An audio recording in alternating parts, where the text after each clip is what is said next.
1 month after my daughter's wedding, the photographer called me and said, "Mr. Carter, I discovered something terrible in the photos. Come alone, don't tell anyone." What she showed me on that screen completely changed everything I ever knew about my family. When I started investigating, I discovered a conspiracy so calculated, so vicious, that I barely recognized my own children. In the coming days, I would teach those traitors a lesson about mistaking my kindness for weakness. Hello everyone and welcome. Before we continue, take a second to drop a comment. Where are you watching from? And what time is it where you are right now? I read every comment, and it truly means a lot to know you're here with me. Just a quick note before we begin this story. Contains some fictional elements thoughtfully added to enrich the experience and highlight deeper ideas. Any similarity to real people or places is purely coincidental, but the message behind it is meant to be meaningful.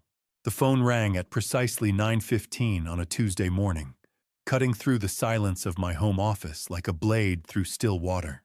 I'd been sitting there for the better part of an hour, nursing lukewarm coffee and staring at spreadsheets that refused to make sense. Carter Construction's third-quarter projections sprawled across my monitor numbers that should have demanded my full attention, but somehow felt distant. Outside my Frisco windows, the July heat was already building that particular Texas shimmer, rising off the manicured lawns of Reflection Bay Drive. 40 years I'd spent building this company from nothing. 3 locations across the Dallas-Fort Worth area. And here I was, 62 years old, successful by any measure, yet feeling oddly hollow on an otherwise ordinary Tuesday. The phone's harsh ring made me flinch. Unknown number. I almost let it go to voicemail, but something made me reach for it. "Michael Carter," I answered. "Mr. Carter." A woman's voice, unfamiliar and trembling. "This is Catherine Wells. I photographed your daughter's wedding last month." I sat up straighter. The wedding. Samantha's perfect June day $82,000 worth of carefully curated moments. A month ago, exactly June 22nd. "Yes, Ms. Wells. Is there a problem with the final album?" A pause. Too long. "Mr. Carter, I need to see you. Tomorrow morning, 9 o'clock, at my studio in the Dallas Arts District."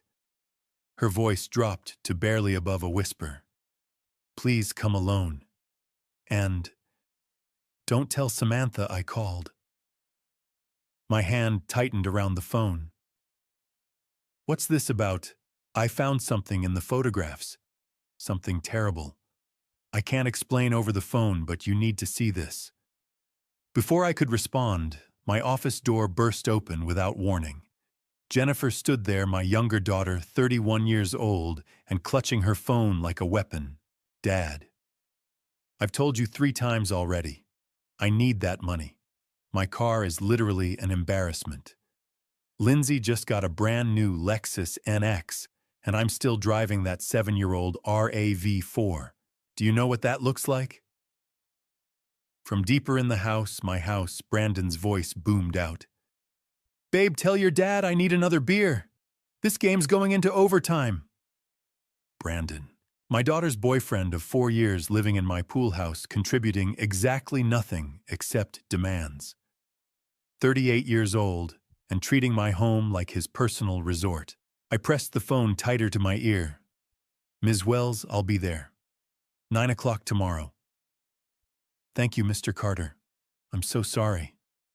I wish I didn't have to show you this." She hung up, and Jennifer launched into full performance mode. "Everyone's going to the Galleria this weekend, and I can't show up in that piece of junk. You don't understand what it's like." I looked at my younger daughter, really looked at her. She'd moved back home 4 years ago after her divorce, claiming she needed a few months to get back on her feet. Brandon had arrived 6 months later. Those few months had somehow stretched into years. "We'll talk about it later, sweetheart." "Later doesn't work for me. I need to go to the dealership this week." I turned back to my computer screen. Later, Jennifer. She made an exasperated sound and stormed out. Her footsteps echoed heavy on the hardwood. A door slammed upstairs. I heard her muffled voice through the ceiling, probably calling Samantha to complain about their impossible father. I set the phone down and looked around my office. This room had always been my sanctuary, the place where I'd built Carter Construction from a one-man operation into something substantial. The walls held photographs spanning 4 decades, groundbreaking ceremonies, ribbon cuttings, completed projects. And there on the shelf beside my desk, the newest edition Samantha in her wedding dress, radiant with her husband Ethan, beside her in his tailored tuxedo. Perfect. That was the word everyone had used that day. The perfect venue at the Dallas Arboretum, the perfect weather, the perfect couple. $82,000 I'd spent without hesitation, something terrible in the photographs. I reached for my coffee, found it cold, set it back down. Through the window, I could see the pool house where Jennifer and Brandon had made themselves comfortable. The guest house I'd built thinking about future grandchildren, family gatherings, not permanent residents treating it like rent-free housing. Tomorrow morning, 9 o'clock, Dallas Arts District. Don't tell Samantha. Those words settled in my chest like a stone.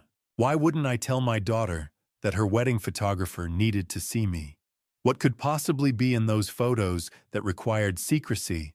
I pulled up my calendar, moved some morning appointments, made a note: Catherine Wells, 9 a.m. downtown Dallas. I didn't write what it was about. Somehow I didn't want to see those words on screen. From the living room, the drone of whatever game Brandon was watching punctuated his occasional shouts at the television. My television, my electricity, my beer in his hand. I looked again at Samantha's wedding photo. My oldest daughter, 34, successful marketing director, seemingly happily married to a banker with impeccable credentials. The daughter who'd done everything right. Something terrible. The Texas heat pressed against the windows. Jennifer was probably still complaining on the phone. Brandon would want dinner soon, would probably yell for me to order pizza, and tomorrow morning I'd drive into Dallas to learn whatever secret Catherine Wells had discovered. I stared at the framed wedding photo on my wall, Samantha in white, Ethan in his tuxedo, both glowing with what I'd believed was genuine happiness. $82,000 on that June day, every penny seeming worth it. Whatever Catherine had found, I already knew one thing with absolute certainty: my life was about to change forever. The drive to Dallas that Wednesday morning felt longer than usual. I'd left Frisco at 8:30, giving myself extra time to find parking in the Arts District. Catherine's studio occupied the ground floor of a converted warehouse on Flora Street, the kind of building that had stored cotton or machinery a century ago before developers discovered its bones were good enough for galleries. I found street parking 2 blocks away. The July heat was already building. By the time I reached Catherine's building, sweat had begun to gather at my collar. The studio's entrance was unmarked, except for a small brass plate, Catherine Wells Photography. I pressed the buzzer.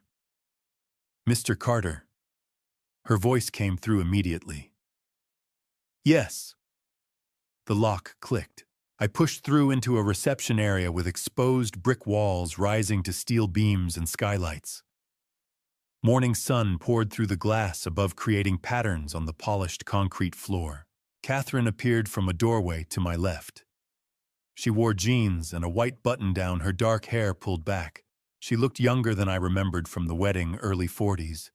But this morning, worry lines had appeared around her eyes. "Thank you for coming." She didn't smile. "This way." I followed her through the studio space, past photography equipment and lights, to a door at the back. "My post-production room," she said, opening it, "where I review everything." The room was small, windowless, dominated by a massive curved monitor. Catherine gestured to a chair in front of the screen. "Please sit." I sat. Catherine remained standing, her hand hovering over the mouse. She took a breath. On the day of your daughter's wedding, I arrived early to scout lighting. The ceremony was at 6, but I wanted to see how the sun would hit the venue around 4. The Ritz-Carlton has a rooftop terrace with skylights above the ballroom. I thought we might catch interesting natural light if I shot through the glass from above. She moved the mouse. The screen came alive with thumbnail images. Hi, so at 3:40 I went up to the rooftop. I was testing angles through the skylight windows.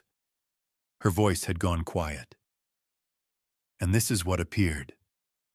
She clicked. The center screen filled with an image. My breath stopped. 2 people in a hotel hallway. The man wore a tuxedo, not fully dressed, no jacket, white shirt untucked. He was kissing a woman with shoulder-length red hair. Not a polite kiss, not an accident. The woman's arms were around his neck. His hands pulled her closer. The man was Ethan Brooks, my son-in-law. There are more, Catherine said softly. She clicked. Another angle, same scene. The woman's left hand was visible, now resting against Ethan's shoulder. A gold wedding band gleamed on her ring finger. Click. Another image. Ethan's hand cupping the woman's face. Click. The two pulling apart, but still close foreheads touching. Click. The woman walking away down the hallway, glancing back. Ethan watching her go. Catherine stopped. The last image remained on screen, Ethan standing alone, straightening his shirt, checking his watch. I didn't realize what I'd captured until later that night, Catherine said. I take thousands of shots at every wedding. Most never get used. But when I saw these... She shook her head. I checked the metadata immediately. A small window appeared in the corner displaying technical information. But I understood the timestamp, June 22nd, 2024, 3:47 p.m. Your daughter's ceremony began at 6 o'clock, Catherine said. These photographs were taken 2 hours and 13 minutes before Ethan Brooks married Samantha. I stared at the screen. My hands had gripped the armrests without my realizing it. Catherine opened a drawer and pulled out a small USB drive. She held it out. Everything is on here. The original files, the metadata, all the location data. Its irrefutable proof time date, GPS coordinates from the Ritz.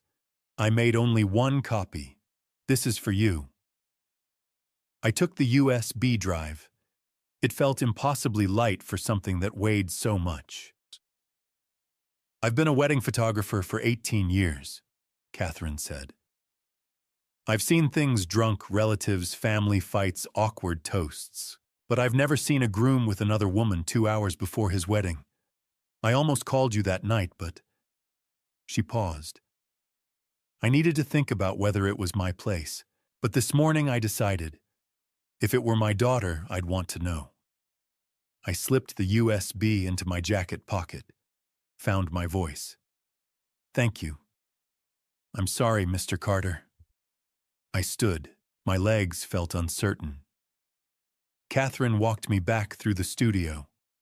At the door, she touched my arm. Whatever you decide to do with those photos, that's your business. But they exist now. The truth exists. I nodded and stepped back into the Dallas morning heat. The drive back to Frisco passed in a blur. I don't remember merging onto the tollway or taking my exit. I only became aware when I was sitting in my driveway at 4,728 Reflection Bay Drive, engine off hands, still gripping the steering wheel. The USB drive in my pocket felt like it was burning through the fabric.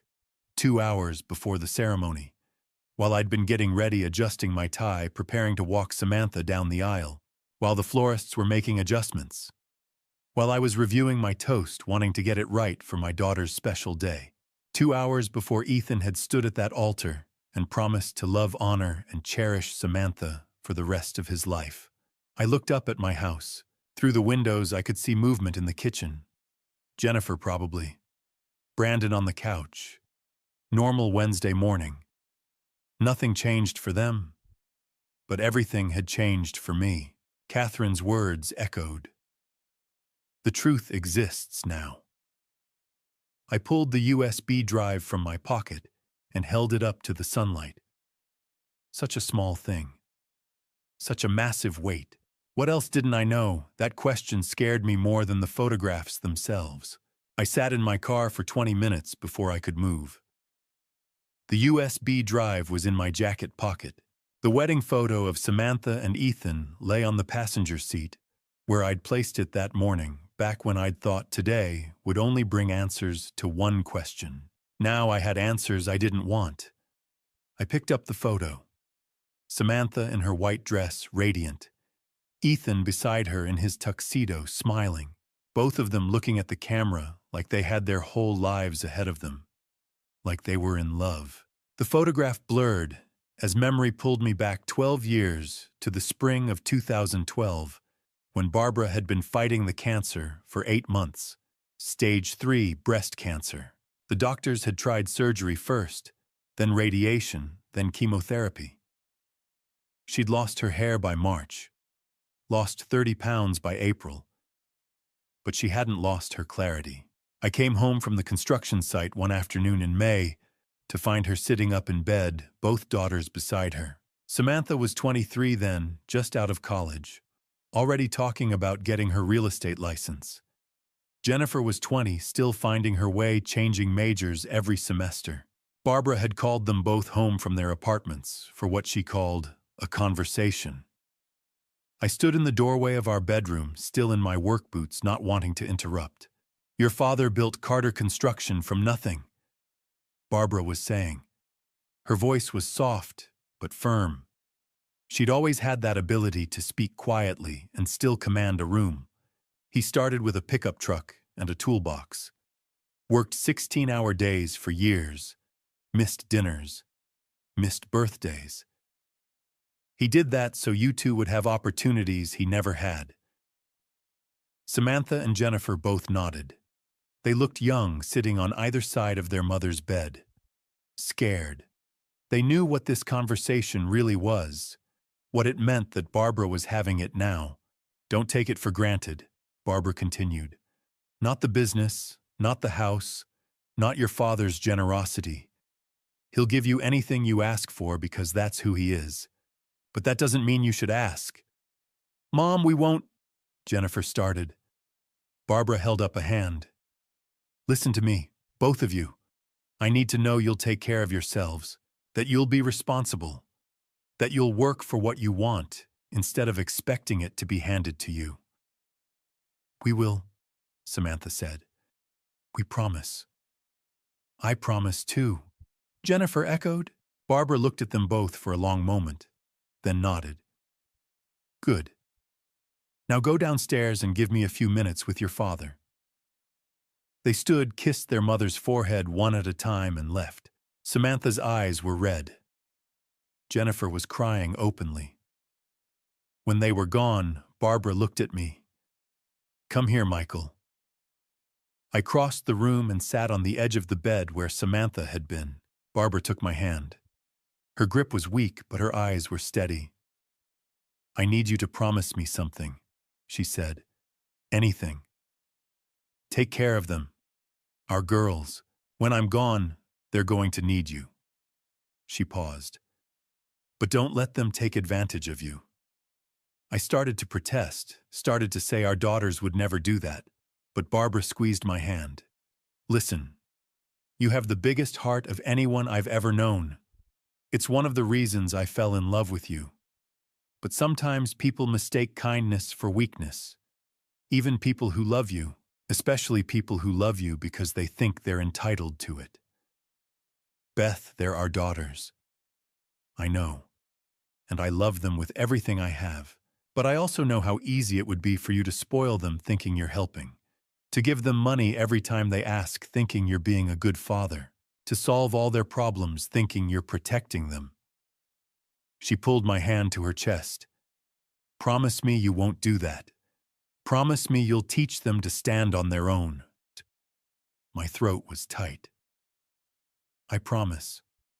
I'll take care of them the right way. Good. She smiled, exhausted.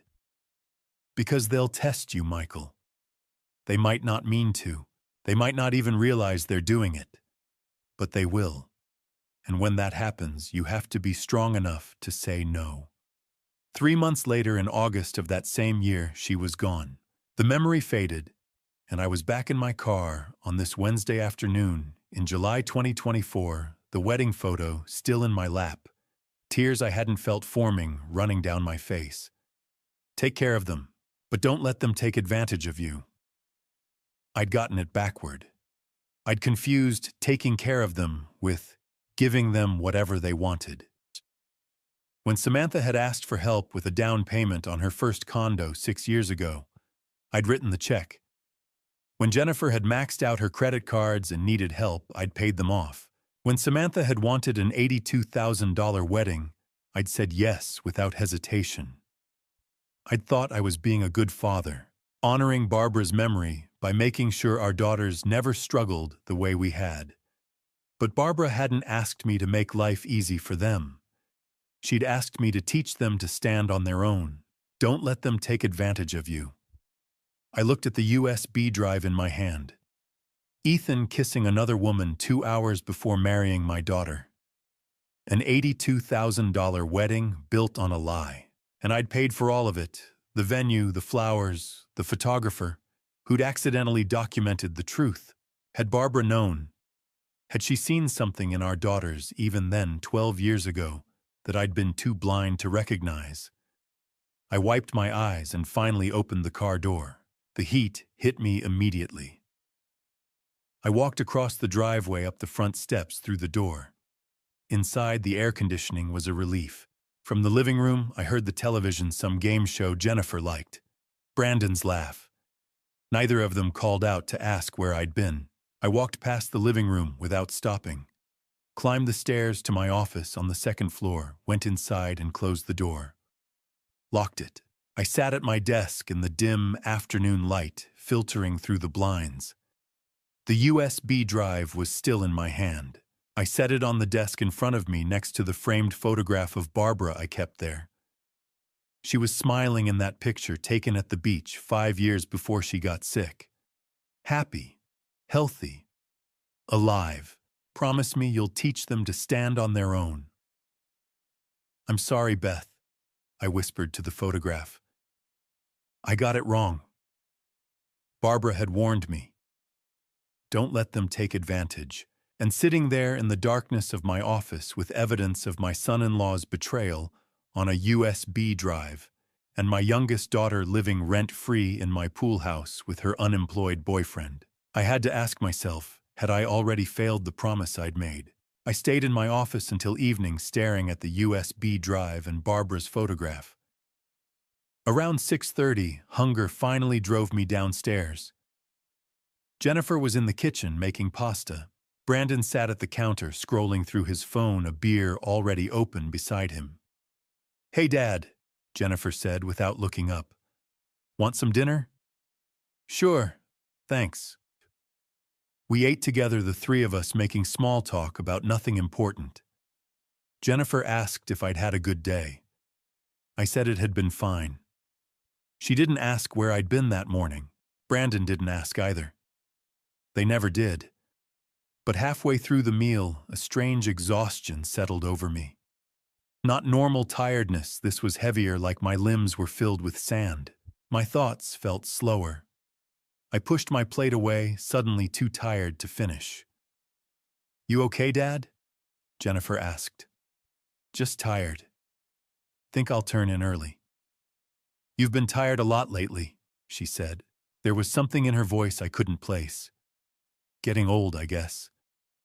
I climbed the stairs slowly, each step requiring effort.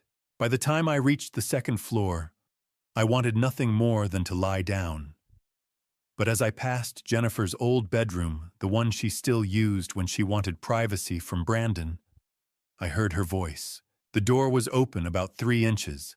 Light spilled into the hallway.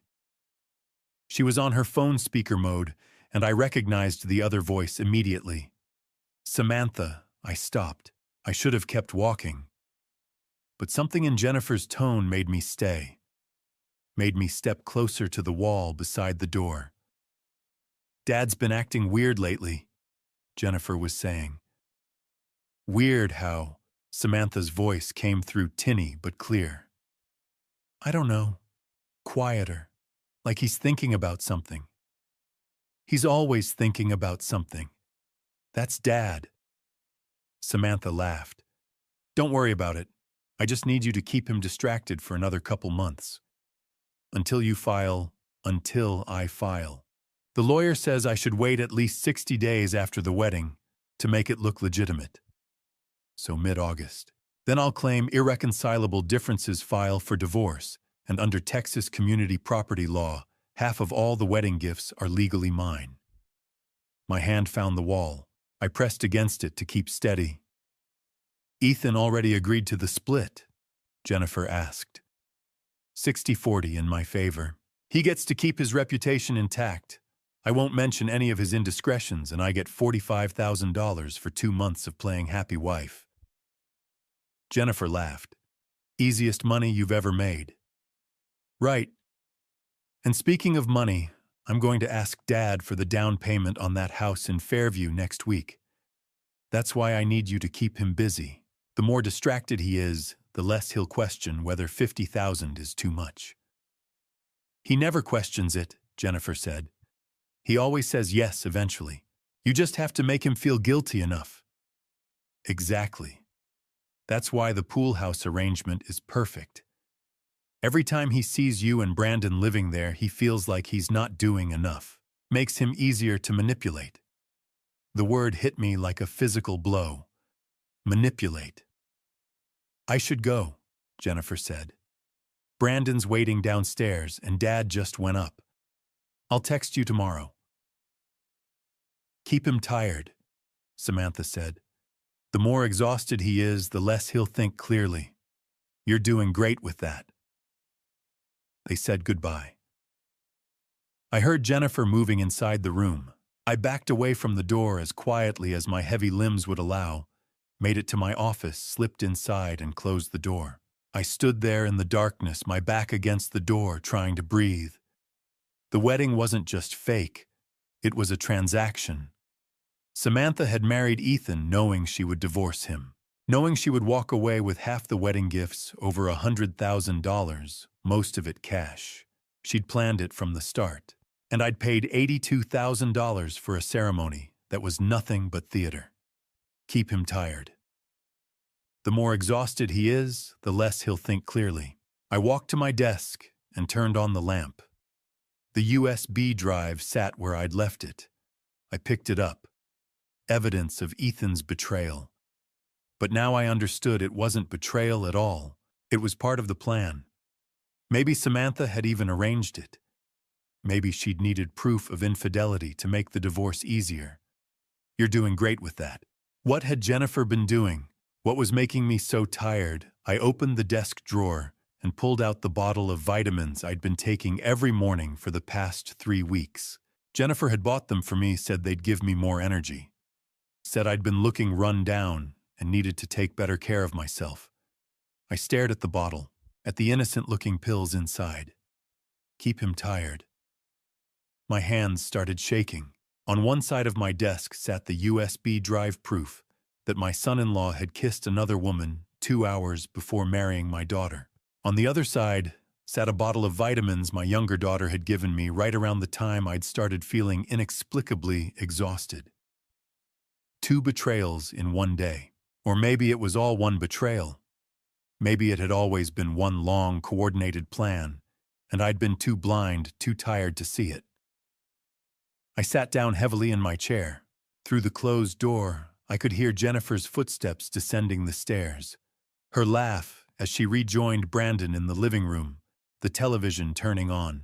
They had no idea I'd heard any of it. Outside my office window, night had fallen over Frisco. The houses across Reflection Bay Drive had their lights on. Normal families having normal evenings. But in my house, nothing was normal. Nothing had been normal for a long time. Barbara had warned me. 12 years ago, lying in that hospital bed, she'd warned me exactly about this. They'll test you, Michael. And when that happens, you have to be strong enough to say no. I'd failed that test every single time. But sitting there in the darkness of my office with evidence of lies and manipulation on my desk, I made a decision. I wouldn't fail it again. Sleep was impossible. I lay in bed for 2 hours, staring at the ceiling, listening to the house settle around me. Every creak sounded like footsteps. Every whisper of air through the vents sounded like voices plotting. At 3 o'clock in the morning on Thursday, the July 24th, I gave up. I went to my office, closed the door, and turned on the desk lamp. The USB drive and the vitamin bottle sat where I'd left them. 2 pieces of a puzzle I was only beginning to understand. I opened my laptop and pulled up my bank statements. Jennifer had asked to borrow my credit card twice last month for household supplies, and I'd said yes without asking questions. That's what I always did. I scrolled through June's transactions. There were the charges Jennifer had made CVS Pharmacy 3 separate purchases, totaling $240. Household supplies. I'd assumed she meant cleaning products, paper towels, mundane things. But $240 seemed high. I clicked on the first charge. June 28th. CVS Pharmacy Frisco, $112. I clicked on the second. July 3rd. CVS Pharmacy Frisco, $87. July 3rd. 3 weeks ago. I sat back in my chair. 3 weeks ago was right around when I'd started feeling unusually tired. When climbing the stairs had begun to feel like a marathon. When my thoughts had started moving through molasses. Keep him tired. The more exhausted he is, the less he'll think clearly. I stood up so fast, my chair hit the wall. I grabbed the vitamin bottle from my desk and walked to the bathroom down the hall. The house was silent. Jennifer and Brandon were asleep in the pool house. I turned on the bathroom light and opened the medicine cabinet. My vitamins sat on the second shelf, right where Jennifer had put them 3 weeks ago when she'd brought them home. "I got you some new vitamins, Dad," she'd said. "Better quality. You've been looking run down lately." I'd thanked her, started taking them the next morning. I pulled the bottle from the cabinet and held it up to the light. The label said Men's Daily Multivitamin. Everything looked normal. I unscrewed the cap and poured a few pills into my palm. Oval-shaped, pale yellow, no markings. I'd been taking one every morning with breakfast for 3 weeks, but now I looked at them more carefully. The pills were slightly larger than the vitamins I usually took. The color was just a shade different, not quite as bright. I walked back to my office and pulled open the desk drawer where I kept old receipts. Dug through until I found my last vitamin purchase from May. Same brand, same type. But when I compared the descriptions, something felt off. I went back to the bathroom and looked in the trash can under the sink. Jennifer usually emptied it, but she'd been lazy lately. I pushed aside wadded tissues until I found what I was looking for, an empty vitamin bottle. My old bottle. I pulled it out and unscrewed the cap. A few pills had stuck to the bottom. I shook them into my palm and held them next to the pills from the current bottle. Different sizes, different shades of yellow, different shapes. The old ones were round, the new ones oval. These weren't the same vitamins at all. I stood there at 6 o'clock in the morning, holding 2 different pills in my hands, and felt the ground shift beneath me. Jennifer hadn't bought me better vitamins. She'd bought me something else. Something that was making me tired, making me slow, making me easy to manipulate. I went back to my laptop and pulled up the CVS receipt from July 3rd. $87. I clicked through for details. The transaction showed as a prescription pickup. Jennifer had picked up a prescription on July 3rd, and a few hours later, she'd given me a new bottle of vitamins and told me I needed to take better care of myself. My hands were shaking. I set the pills down on my desk next to the USB drive. 2 pieces of evidence. 2 betrayals. but I needed to be sure. I needed confirmation that I wasn't losing my mind. I looked at the clock. 6:45. Dr. Kenneth Bailey, my family physician for 15 years, opened his office at 8. I could be there when he unlocked the door. Outside my office window, the sky was turning pink over Frisco. The neighborhood was waking up, lights coming on in houses across Reflection Bay Drive, garage doors opening, people beginning their normal Thursday mornings. But my morning wasn't normal. I picked up the vitamin bottle and held it up to the growing light. Such a small thing. Such an innocent-looking bottle. Keep him tired. You're doing great with that. My daughter hadn't just been manipulating me emotionally. She'd been drugging me. Systematically, deliberately, for 3 weeks. Making me weak. Making me confused. Making me easier to control. The question was why? What was Jennifer planning? What did she need me too tired to notice or prevent? I thought about the conversation I'd overheard. Samantha asking Jennifer to keep me distracted. To keep me from questioning the $50,000 down payment request. To make sure I stayed compliant and generous and oblivious while they executed whatever plan they'd constructed. But drugging me seemed extreme, unless whatever they were planning required more than distraction. Unless they needed me actually incapacitated. The sun was fully up now. I could hear movement downstairs. Jennifer must be awake, starting coffee. Soon she'd call up to ask if I wanted breakfast. She'd watch me take my morning vitamin. She'd smile and tell me I was looking better. And I'd have to pretend. Have to act like I didn't know. I looked at the bottle in my hand. Then I walked to the bathroom, locked the door, and poured the entire contents down the toilet. Flushed them away.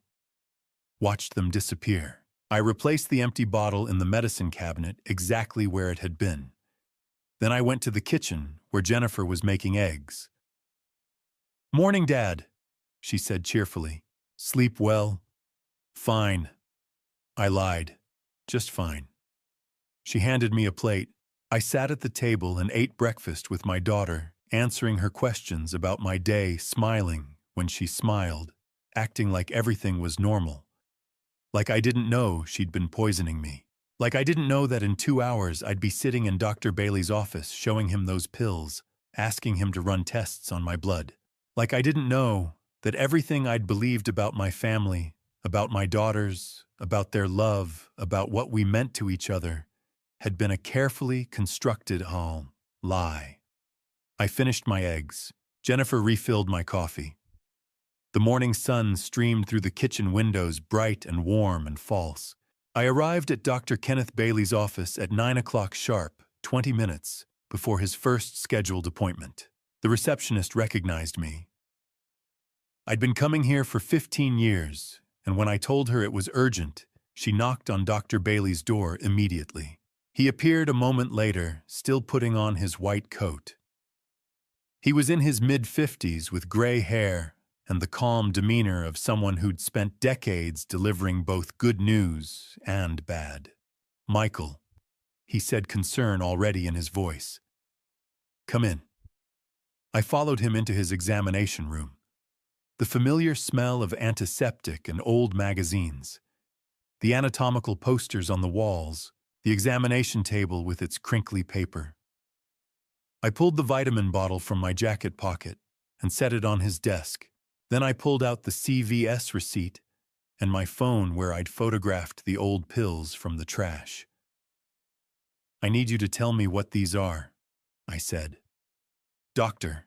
Bailey picked up the bottle, unscrewed the cap, and poured several pills into his palm. He examined them for a long moment. Then he looked at me. "Where did you get these, Michael?" "My daughter gave them to me 3 weeks ago. Said they were vitamins. Better quality than what I'd been taking." My voice was steady, but my hands weren't. "I've been taking one every morning with breakfast." Dr. Bailey set the pills on his desk and turned to his computer. He typed something, clicked through several screens, then turned back to look at the pills again. "These aren't vitamins," he said quietly. "These are sedatives. Mild ones, but sedatives nonetheless. The kind we prescribe for anxiety or sleep disorders. If you've been taking one daily for 3 weeks. He paused. That would explain exactly what you're describing. Fatigue, mental fog, decreased alertness. The room felt very small suddenly, very cold. How much would it take to... I couldn't finish the sentence. To hurt you a lot more than this. These are low dose. They wouldn't kill you, but they'd make you tired, confused, easier to... He stopped, seeming to realize what he was about to say. Easier to manipulate, I finished for him. Dr. Bailey's face darkened. Michael, if someone gave you these without your knowledge, that's not just unethical. That's a felony. That's assault with a dangerous substance. That's... He stopped himself. Do you know who gave you these, really gave you these? My daughter, Jennifer. She picked up a prescription at CVS on July 3rd. $87. Then she brought me this bottle and told me they were vitamins. Jesus. Dr. Bailey sat back in his chair. I need to run a blood test. Confirm the sedatives are in your system. That'll give us documentation if you need it. Do it. He drew blood himself, 3 vials, labeling each one carefully. Then he walked them to the lab personally, instead of having his assistant do it. I'm putting a rush on this, he said when he came back. We'll have results by 2 o'clock this afternoon. I nodded, started to stand, but Dr. Bailey put his hand on my shoulder. Michael, are you safe? Do you need... I'm safe. I stopped taking them yesterday, flushed the rest. Good. Don't take anything else she gives you. Nothing. He paused. And Michael, whatever you're planning to do with this information, be careful. People who drug their own father, they're capable of other things too. I left his office and sat in my car in the parking lot staring at the steering wheel. The medical building was on Legacy Drive near the new shopping center. Normal people walked in and out. Normal people with normal problems. High blood pressure, diabetes, routine checkups. Not daughters who poisoned their fathers. The memory came unbidden, pulling me back 11 years to the summer of 2013, when Barbara was dying at home. We'd brought her back from the hospital for hospice care. She'd wanted to die in our bedroom, looking out at the garden she'd planted, surrounded by photographs of our life together. Those last days were the hardest thing I'd ever lived through. Watching her fade, watching her struggle for each breath. But even then, even at the very end, she was still teaching me. Don't spoil them with money. She'd whispered one afternoon when the girls were downstairs. Her voice was so weak, I had to lean close to hear. Teach them to earn it. Teach them the value of work, of sacrifice, of building something with your own hands. I will, I'd promised, tears running down my face. I'll teach them your values, Beth. Everything you believed in. She'd smiled, exhausted. You're the strongest man I've ever known, Michael. Don't forget that. You built Carter Construction from nothing. You raised 2 daughters. You took care of me through all of this. She'd squeezed my hand with what little strength she had left. Be strong enough to do the hard thing, even with them. Especially with them. 3 days later, she was gone. The memory faded, and I was back in my car in the parking lot outside Dr. Bailey's office on this Thursday afternoon. In July 2024, 11 years after Barbara's death, finally understanding what she'd been trying to tell me. Be strong enough to do the hard thing. I'd done the opposite. I'd given them money instead of values, comfort instead of challenge, everything they asked for instead of making them earn it. I'd thought I was honoring Barbara's memory by making sure our daughters never struggled. But Barbara hadn't wanted them comfortable. She'd wanted them strong, and I'd made them weak, entitled, capable of drugging their own father to make him easier to rob. My phone rang at 2:15. Dr. Bailey. "The tests confirm it," he said without preamble. "Sedatives in your bloodstream, consistent with daily dosing for approximately 3 weeks. I'm emailing you the lab report now. You'll have documentation." "Thank you, Kenneth." "Michael, please, be careful. And if you need anything, a witness statement, medical testimony, anything, call me." I hung up and sat there, hands gripping the steering wheel, staring at nothing. Felony. Dr.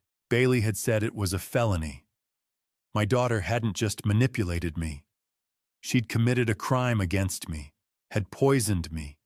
Not to kill, I understood that now. Just to make me weak. Confused, easy to control, easy to rob. I pulled out my phone and searched for attorneys in Dallas. Estate law, asset protection. Someone who could help me do what I should have done years ago. Set boundaries, protect what I'd built, do the hard thing, be strong enough like Barbara had asked. Thursday morning, July 25th. I drove into downtown Dallas. The skyline rose ahead of me, glass towers reflecting the morning sun. I'd built half the commercial buildings in Frisco over the past 20 years, but I rarely came into the city center anymore. Today was different. I parked beneath Comerica Bank Tower and took the elevator to the 42nd floor. The ride seemed to take forever. My phone buzzed twice. Jennifer asking when I'd be home. Brandon asking if I could pick up beer. I didn't answer either message. The elevator doors opened onto a reception area with floor-to-ceiling windows.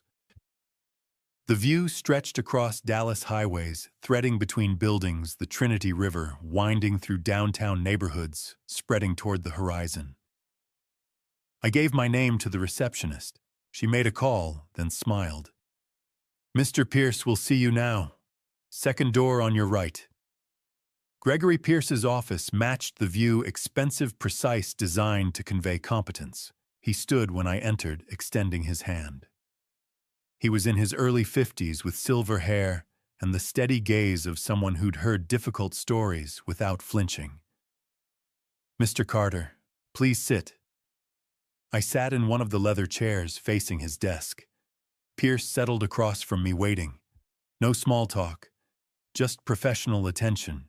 I pulled the USB drive from my jacket pocket and set it on his desk. Then the printed lab report from Dr. Bailey. Then my phone with the recording I'd made. "I need to protect my assets," I said, "from my daughters." Pierce's expression didn't change. "Tell me everything." So I did. Samantha's wedding on June 22nd.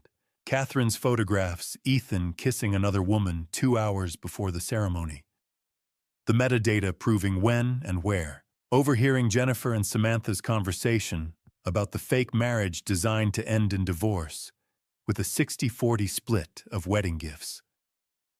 The vitamins that weren't vitamins. Jennifer systematically drugging me for 3 weeks. Dr. Bailey's blood tests confirming sedatives in my system. The felony my daughter had committed against me. Pierce listened without interrupting. He examined the photographs, read the lab report, listened to the recording where Jennifer and Samantha discussed keeping me distracted while they manipulated me for money.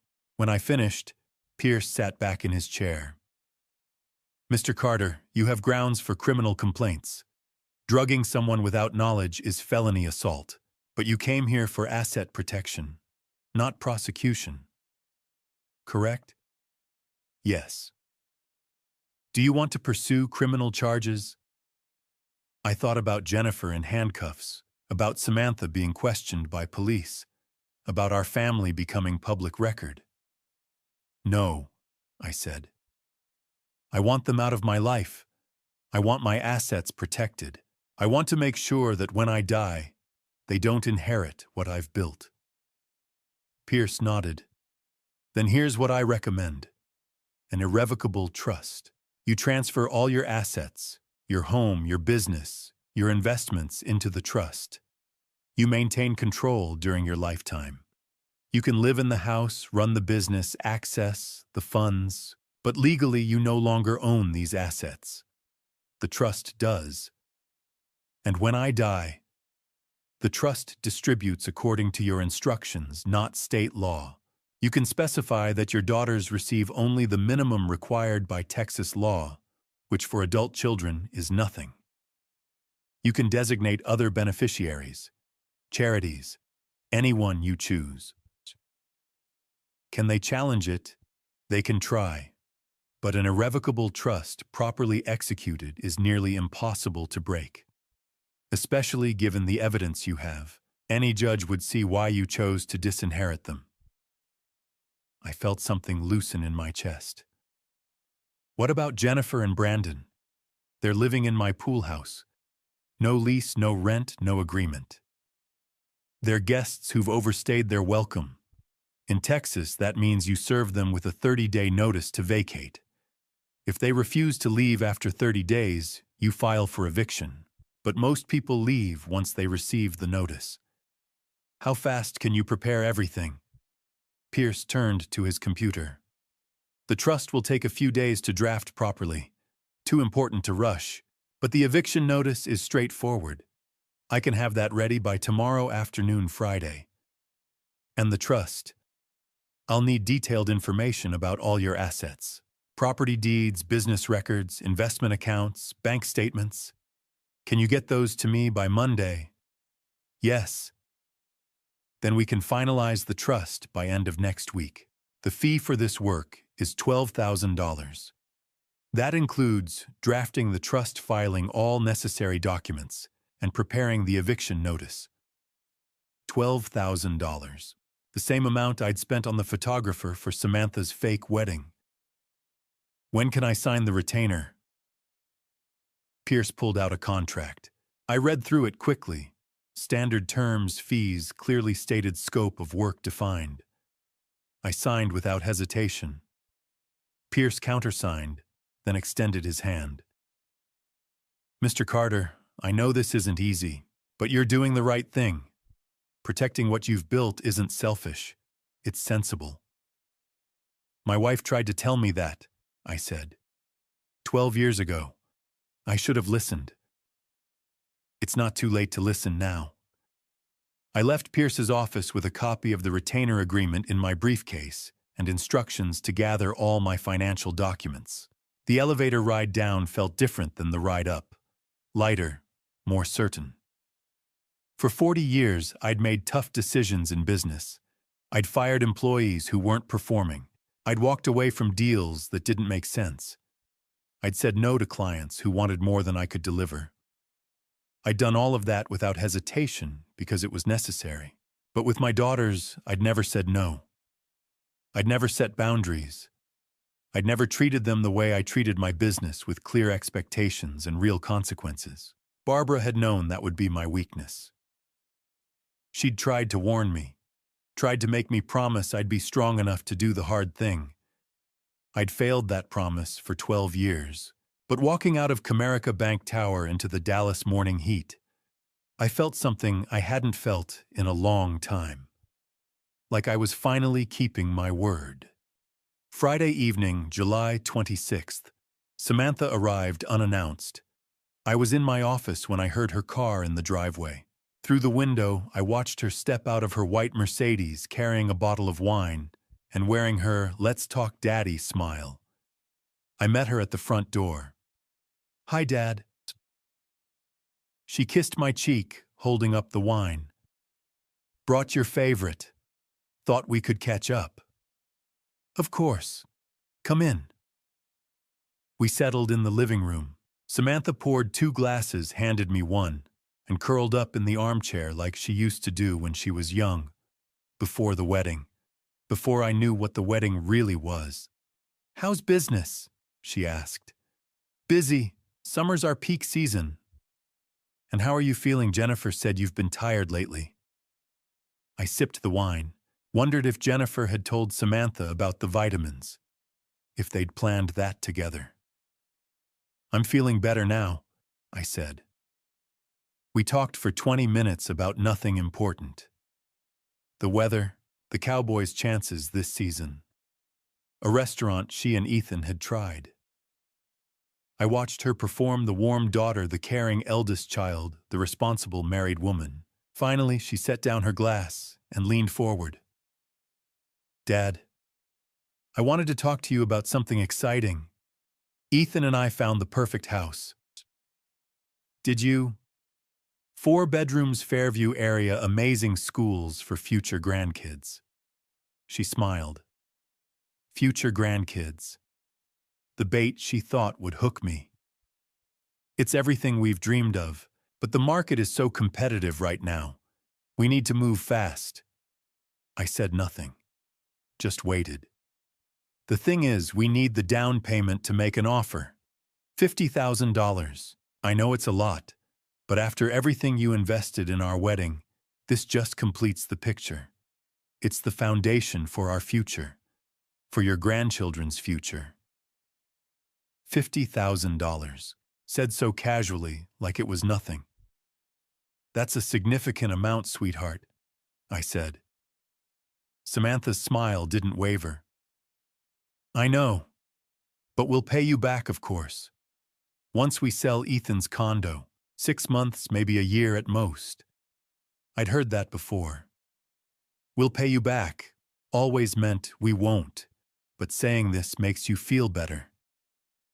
I looked at my daughter, at her perfect hair and makeup, at the expensive wine she'd probably bought with wedding gift money, at the Mercedes in my driveway that I'd helped her buy 3 years ago. She was 34 years old, married to a man who'd kissed another woman 2 hours before their wedding, planning to divorce him in weeks and walk away with $45,000. And now she wanted another $50,000 from me. I did something I'd never done before. Let me think about it, I said.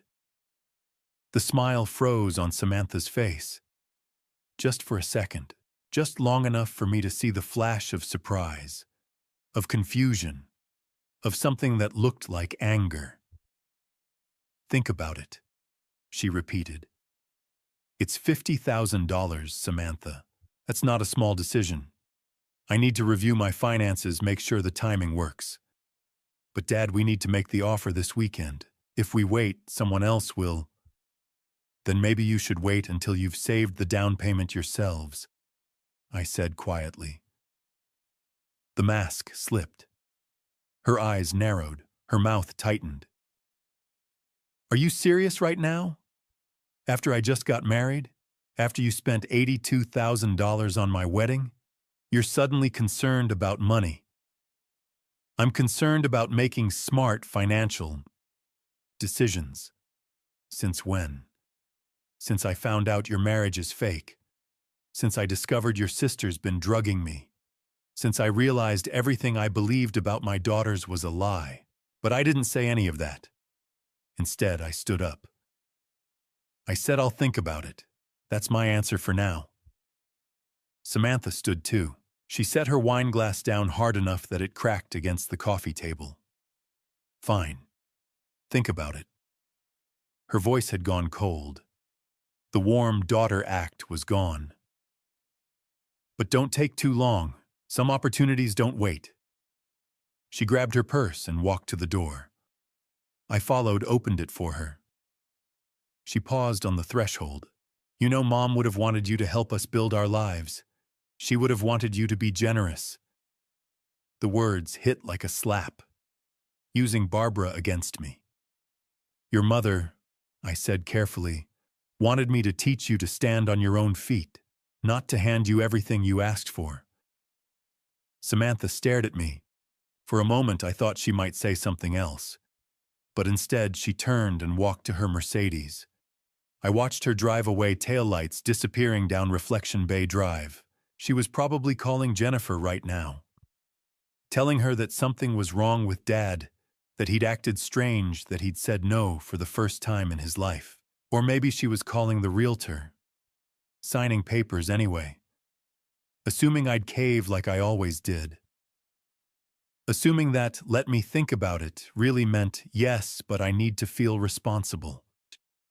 That's what it had always meant before, but not anymore. I closed the door and locked it, went back to my office, looked at the stack of financial documents I'd been organizing for Pierce: property deeds, business records, investment statements, everything I'd built, everything I'd worked for, everything they thought belonged to them by right. In 3 days, on Monday morning, I'd deliver these documents to Pierce's office. He'd finalize the irrevocable trust, and when he did, Samantha and Jennifer would learn what I should have taught them years ago. My money wasn't theirs. My generosity wasn't guaranteed. And no was a complete sentence. Monday afternoon, July 29th. I was leaving Carter Construction's office on Coit Road when Adam Russell intercepted me in the parking lot. Our IT manager was 40 years old, methodical and calm, the kind of person who never panicked. But the look on his face now wasn't calm. "Mr. Carter, do you have a minute?" His voice was low, urgent. "We need to talk, privately." I followed him back inside, past the reception desk, past the construction crews, clocking out into his small office at the back of the building. He closed the door and pulled up a chair for me. "What's going on, Adam?" He turned his computer monitor so I could see it. Lines of code, IP addresses, timestamps, technical information I didn't fully understand. "Someone's been accessing our confidential files from an outside IP address," Adam said. "Bid proposals, supplier contracts, client lists, everything we use to run this business." My stomach tightened. When I first noticed irregularities 3 weeks ago. Small things, files being accessed at odd hours, download patterns that didn't match our team's workflow. I thought maybe someone was working from home without logging in properly. But then we lost the Henderson project. I remembered that bid. A commercial development in McKinney, $40 million contract. We'd been the front-runner until another company, Stellar Construction, had somehow undercut our bid by exactly 3%. Then we lost the Frisco School District renovation, Adam continued. And last week, the Legacy West expansion, 3 major projects in 1 month, all to competitors who somehow knew our exact numbers and beat us by just enough to win. You think someone's selling our information? I know someone is. Adam clicked through several screens. I've been monitoring all external access for the past week. The IP address traces back to your home network. Whoever's doing this is operating from 4728 Reflection Bay Drive. The room felt very cold suddenly. My home network. Which meant either Jennifer or Brandon. But Jennifer had her own laptop, used it for shopping and social media. She barely knew how to open a spreadsheet. Brandon, on the other hand, was home all day. Every day. While I was at work. With full access to my home office, my computer, my files. "How much information has been accessed?" I asked quietly. "Nearly everything in our shared drive. Bid histories going back 2 years. Supplier pricing. Client contracts with renewal dates and budget caps. If someone wanted to systematically undermine our competitive advantage, this would be how to do it." I stood up and walked to Adam's window. Outside, the parking lot was emptying. Normal people going home to normal families. Normal lives where their relatives didn't drug them or steal from them or sell their business secrets. "Can you prove who's accessing the files from my house?" "Not yet. I can see the IP address, but not which device or user account. Unless..." Adam paused. "Unless we catch them in the act." "What do you need?" "Access to your home office. I can install monitoring software on your computer. Nothing invasive, just keystroke logging and screen capture. If someone uses your machine to access our network, we'll have video evidence of exactly what they're doing." I thought about Brandon, about him sitting in my office while I was at work, probably with a beer beside him, photographing documents with his phone, sending encrypted emails to Stellar Construction, or whoever else was paying him. How long had this been going on? How much had he stolen? How much money had Carter Construction lost? Because I'd been too blind, too tired, thanks to Jennifer, to notice what was happening under my own roof. "Install it tonight," I said. "I'll make sure I'm not home. Take Jennifer and Brandon out for dinner. Keep them away from the house for a few hours." Adam nodded. "I'll need about 90 minutes. And Mr. Carter, this is serious. Industrial espionage. If we catch him and press charges, he's looking at federal prison time." "Good." Adam looked at me carefully. "Are you sure you want to do this, once we have evidence?" "I'm sure." I was more sure than I'd been about anything in weeks. Brandon's been living in my pool house rent-free for 2 years, eating my food, drinking my beer, contributing nothing, and now you're telling me he's been stealing from my business. From the company I spent 40 years building. If it's him, yes, it's him. I knew it with absolute certainty. Install the software tonight. Tomorrow we'll see what he does when he thinks no one's watching. I left the office and sat in my truck in the parking lot, hands on the steering wheel, trying to process what I'd just learned. 3 betrayals now. Samantha's fake wedding, Jennifer's drugging, and Brandon's systematic theft of my business information. All of them happening simultaneously.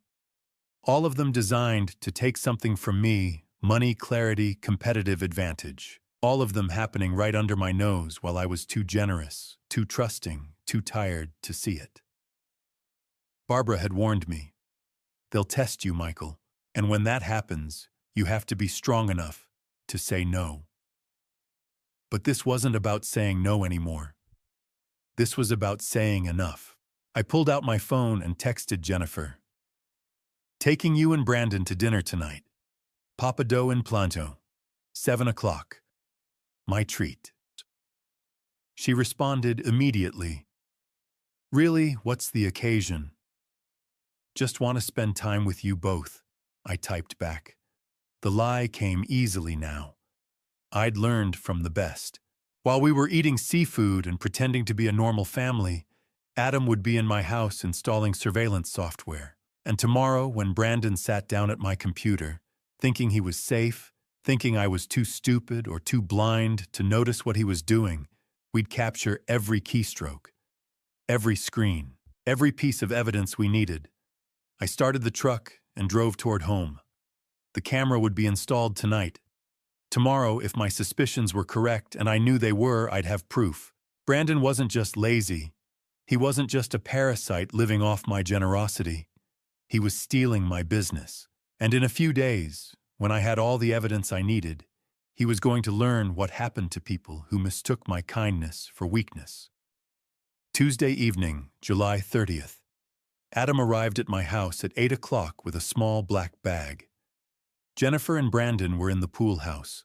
I'd told Jennifer I had paperwork and didn't want to be disturbed. Adam worked quickly in my office. The camera was no bigger than a button installed in the bookshelf behind my desk, with a clear view of the filing cabinet's computer and desk surface. He connected it to a wireless receiver hidden in the air vent. "Motion activated. High definition. Audio and video," Adam said quietly. "The feed goes to a secure server. Tomorrow evening, come to my office and we'll review everything." "How long do we wait?"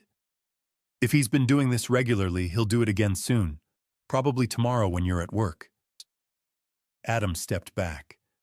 "You can't even see it unless you know where to look." I walked around the desk, examined the bookshelf. He was right. Invisible. "Thank you, Adam." "Don't thank me yet. Let's see what we catch first." He left through the back door. I waited 15 minutes, then turned on a basketball game. Normal Tuesday evening. Nothing that would make Brandon suspicious. Wednesday, July 31st. I left for work at 7:30. Told Jennifer I'd be at the McKinney construction site all day, wouldn't be back until after 5. The day dragged. I tried to focus on pouring foundation for a new office complex, but my mind kept returning to the camera, to what it might be recording. At 4 o'clock, I called Adam. "Did we get anything?" Pause. "Then come to my office. Now." I made an excuse to my foreman and drove to Carter Construction on Coit Road. Adam was waiting, door-closed, computer screen angled away from the window. "Sit down," he said. He turned the monitor toward me and pressed play. The video was time-stamped 2:07 p.m. Wednesday, July 31st. My entire office, visible desk, filing cabinets, door. For a few seconds, nothing.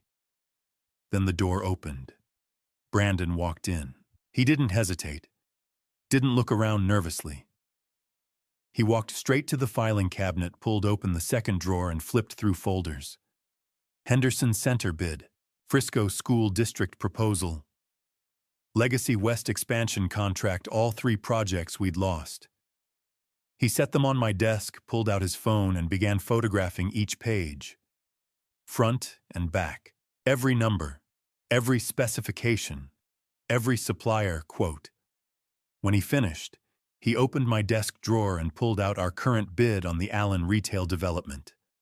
$4 million. Due next week. He photographed that too. Then he sat at my computer. On a second window on Adam's screen, I could see everything Brandon typed. He logged into an encrypted email service, attached the photos, typed a message.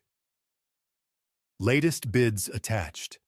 Allen Retail Project due August 7th. Opening bid estimated $4.2 million. Recommend you come in at $3.9 million. He hit send. Closed the browser. Deleted his history. Put the files back exactly where he'd found them. Walked out. Timestamp 2:34 p.m., 27 minutes. Adam stopped the video. That email went to Marcus Webb, project manager at Stellar Construction. Same company that beat us on Henderson and Frisco School District. I stared at the frozen image, Brandon in my office, my files in his hands, my business secrets on his phone. "How long?" My voice came out flat. "Based on lost bids, at least 3 months. He's been systematic. Only active projects, only valuable information, nothing so obvious you'd notice files missing." "How much has he made?" Adam pulled up another window. Stellar won 3 contracts worth $12 million total. Industry standard for this information. Webb probably paid Brandon $15,000, maybe $20,000. $15,000. Brandon had sold my business, 40 years of work, my reputation, my employees' livelihoods for $15,000. "This is industrial espionage," Adam said. "Federal crime, FBI jurisdiction. Brandon's looking at 5 to 10 years in prison." I nodded slowly. The man who'd been living in my pool house, rent-free for 2 years. Who'd eaten my food, drank my beer, contributed nothing. The man dating my daughter, sharing her bed, making plans, using money stolen from me. 3 betrayals now. Samantha's fake wedding, Jennifer's drugging, Brandon's theft. And I had evidence of all of it. Catherine's USB drive with photographs and metadata. Dr. Bailey's blood test results confirming sedatives. And this video showing Brandon systematically stealing my business secrets.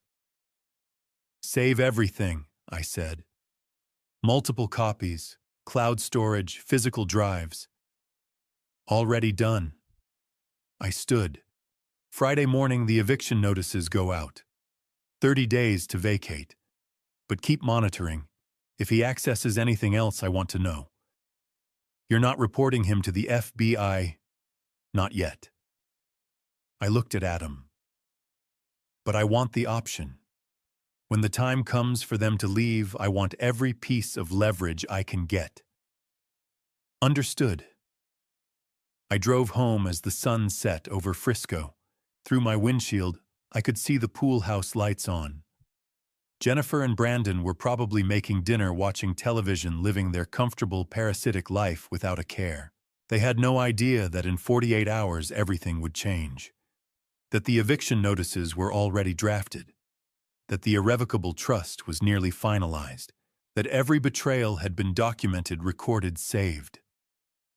Friday, the 30-day clock would start. And when it ended, they'd be gone. All of them. The envelopes arrived Friday morning, August 2nd, delivered by courier from Pierce's office. 2 of them crisp and official with the law firm's embossed logo on the back. I set them on my desk and stared at them for a long moment. 30 days. That's all they had left. I waited until afternoon, when I knew both Jennifer and Brandon would be home. Around 3 o'clock, I walked from my office to the living room. They were exactly where I expected them to be. Brandon sprawled on my couch, watching sports, Jennifer scrolling through her phone, a half-empty wine glass on the coffee table. They looked up when I entered. Jennifer smiled. "Hey, Dad! You're home early." I didn't smile back. I walked to the coffee table and placed an envelope in front of each of them. My name was typed on the front of both. Gregory Pierce's return address in the corner. "What's this?" Jennifer picked up her envelope, frowning. "Open it," I said. She did. I watched her face as she read. Watched the color drain from her cheeks. Watched her eyes widen and her mouth open. "Eviction notice." Her voice came out high and thin. "Dad, are you serious right now?" Brandon grabbed his envelope and ripped it open. His face went red as he read. "You can't do this, old man. This is our home." "This is my home," I said calmly. "You've paid 0 rent for 4 years. You've contributed nothing. You have 30 days to find somewhere else to live." Jennifer stood up, her wine glass forgotten. "Dad, please." My heart. I can't handle this kind of stress. She pressed her hand to her chest, her eyes filling with tears. The irony wasn't lost on me. My daughter, who'd been systematically drugging me for weeks to keep me weak and compliant, was now claiming she couldn't handle stress. "You should have thought about that sooner," I said. "This is insane." Brandon was on his feet now, the notice crumpled in his fist. "We have rights. You can't just throw us out." "Actually, I can. You're not tenants. You have no lease. You're guests who've overstayed their welcome. That notice is legally binding. 30 days from today, September 1st, you need to be out of the pool house." Jennifer's tears were flowing now. Real ones, not the fake ones she'd used before. "Where are we supposed to go? We don't have money saved up. We don't have—" "4 years," I interrupted. "You've lived here rent-free for 4 years. If you don't have money saved, that's not my problem. It's yours." Brandon stepped closer. I could smell the beer on his breath. "Everyone's going to know what kind of man you are. Your friends, your business partners, everyone." I looked at him steadily. "Is that a threat?" "It's a fact. You're throwing your own daughter out on the street. What kind of father does that? The kind whose daughter has been drugging him. The kind whose daughter's boyfriend has been stealing from his business." I said it quietly, watching his face. "Did you think I wouldn't figure it out, Brandon?" He went very still. The color drained from his face. "I don't know what your Marcus Webb, stellar construction. $15,000 for my bid proposals." I pulled out my phone and held it up. "I have video of you in my office. July 31st, 2:07 p.m. Photographing confidential documents, sending encrypted emails. All of it saved. All of it admissible in court." Brandon's mouth opened. No words came out. Jennifer looked between us. "What is he talking about?" "Ask your boyfriend. Ask him what he's been doing while I'm at work." Ask him how Stellar Construction has been beating my bids for 3 months. Brandon. Jennifer's voice was small now, but Brandon wasn't looking at her. He was looking at me, and in his eyes I saw the calculation, the weighing of options, the realization that he'd been caught. The notice is legal, I said. 30 days. I'd suggest you start packing. I turned and walked toward my office. Behind me, I heard Jennifer's crying shift into angry whispers with Brandon. Then I heard her pick up her phone. Heard her dial. Heard her voice panicked and shrill. Samantha, we need to talk. Dad he's kicking us out. He has 30 days, he knows something. I closed my office door and locked it, sat down at my desk. Outside, the afternoon sun was bright over Frisco. Through the window, I could see neighbors washing cars, kids riding bikes, normal people living normal lives. My phone buzzed, a text from Samantha. What the hell is going on? Jennifer just called me crying. I didn't respond. Let her wonder. Let her panic. Let all of them scramble and scheme and try to figure out what I knew and what I didn't know. In 30 days, Jennifer and Brandon would be gone. The irrevocable trust was being finalized next week. Pierce had called this morning to confirm. My assets would be protected. My business would be protected. And when the 30 days were up, my home would be mine again. Barbara had asked me to be strong enough to do the hard thing, to set boundaries, to say no. I was finally learning how. Another text from Samantha. Dad, please call me. We need to talk about this. I turned my phone face down on the desk. They'd had years to talk to me honestly, years to treat me with respect instead of as a source of money, years to build real relationships instead of parasitic ones. Those years were over now. The 30-day clock had started, and when it ended, everything would change. They arrived together at 6 o'clock on Wednesday evening, August 7th, like a delegation coming to negotiate peace. Samantha and Ethan in her white Mercedes. Jennifer and Brandon in their battered RAV4. I watched from my office window as they parked, gathered in the driveway, exchanged a few words before walking to my front door together. Coordinated. Rehearsed. I opened the door before they could knock. Dad. Samantha smiled, holding up grocery bags. We brought dinner. Thought we'd cook for you. You've been so stressed lately. All of you. I looked past her at Ethan, Jennifer, Brandon. All 4 of them standing on my doorstep with their concerned faces and their careful smiles. Family dinner, Jennifer said. We thought it would be nice, like old times. I stepped aside. Let them in. They moved through my house with practiced ease. Samantha went straight to the kitchen, unpacking steaks and vegetables and wine. Ethan followed, offering to help. Jennifer set the dining room table with my good china, the set Barbara had picked out 30 years ago. Brandon hovered uselessly, staying close to Jennifer, avoiding eye contact with me. I sat at the kitchen counter and watched them work. Watched the performance. How's business, Michael? Ethan asked, slicing vegetables. I heard the construction industry is booming right now. It has its challenges, I said. I bet. You've built quite an empire, though. Carter Construction has a great reputation. He smiled. You should be proud of what you've accomplished. Samantha was at the stove, searing steaks. Dad works too hard. Always has. Even Mom used to say that, remember?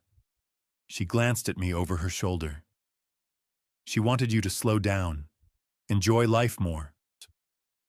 Using Barbara again, like they'd planned it. How are you feeling, Dad? Jennifer asked, coming in from the dining room.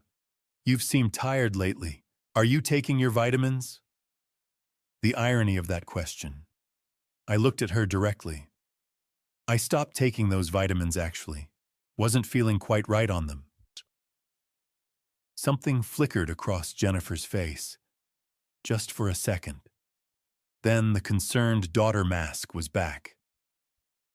Maybe you should try a different brand. I could pick some up for you. Stotito, that won't be necessary.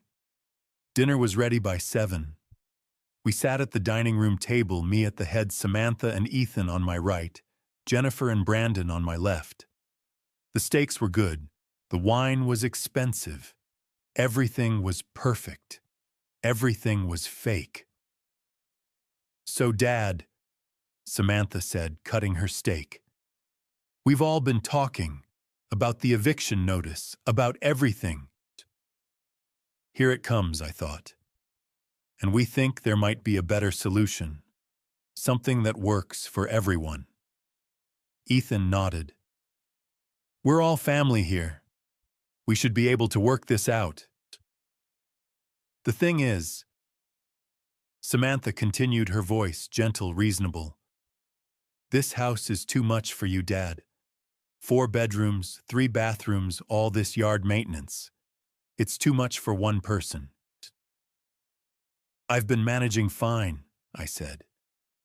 But you shouldn't have to. You're 62 years old. You've worked hard your whole life. You deserve to relax, to simplify. She leaned forward. What if you sold this place, got a nice condo downtown, high-rise building, doorman, no maintenance? You could travel, join a country club, really enjoy your retirement. The real estate market is incredible right now, Ethan added. A house like this in Frisco, you'd get top dollar. I sipped my wine, said nothing. And with that money, Samantha said carefully, you could help all of us. Jennifer and Brandon could finally get their own place. Ethan and I could buy that house in Fairview we told you about. Everyone wins. There it was. The trap laid out cleanly. They wanted me to sell my home, the house Barbara and I had bought 30 years ago. The house where I'd raised my daughters. The house that held every memory of my married life. And give them the money. Think about it, Dad, Jennifer said. You'd have so much freedom. No more worrying about repairs or yard work, and you'd be helping your family build their futures.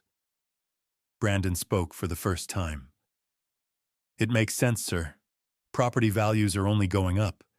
If you wait too long, you miss the opportunity. I set down my wine glass, looked at each of them in turn.